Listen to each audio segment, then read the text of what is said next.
नमस्कार शेतकरी मित्रांनो, मी अशोक बाराते. तर आज आम्ही विशाल काळे हे प्रगतशील बागायतदार आहेत. त्यांनी 1 एकर ड्रॅगन फ्रूटची बाग लावलेली आहे. तर काही दिवसापूर्वी हे आपल्याकडे आले होते आणि त्यांच्या बागेला जो आता हे पूर्ण पानं जे होते ते पिवळसरपणा जास्त होता आणि जे बुरशी, त्यानंतर काळुंखी पानावरची आणि पानं हे पूर्णपणे सुकुडलेले होते. तर यांची भेट झाल्यानंतर सगळ्या गोष्टीची माहिती घेतल्यानंतर आपण हा डोस त्यांना वापरायला दिला आणि हे रिबुस्टर आणि कॅल्शियम प्लस हे त्यांना स्प्रेसाठी दिला.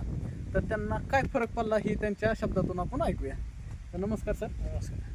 तर पहिली बाग तुमची कशी होती आणि आत्ता तुमच्या चेहऱ्यावरचा आनंद सांगूनच ते लक्षात आलंय, पण आपल्या सर्व मित्रांना सांगा की काय काय तुमच्या बागेमध्ये फरक पडला. पहिलं काय होतं, असं पिवळपणा झालेला होता आणि आता त्याच्यानंतर एक 10-12 दिवसच झालेत असं पानाची कडकपणा बी आलेला आहे आणि टोटल असं काळुंकी आलेली आहे झाडाला.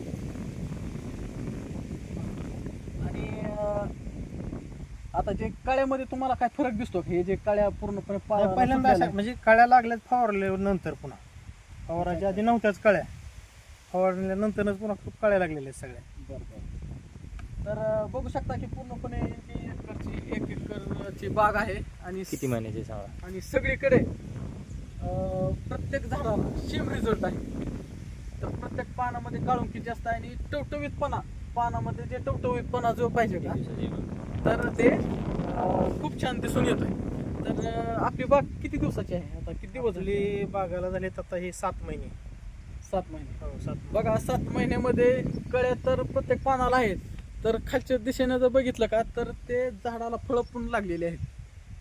तर खूप छान पद्धतीनं त्यांनी या बागेसाठी कष्ट घेऊन त्यांना चांगला रिझल्ट पण आलेला आहे. तर खुश आहात तुम्ही? हो, नंबर 1 काय नाही. धन्यवाद. Thank you very much.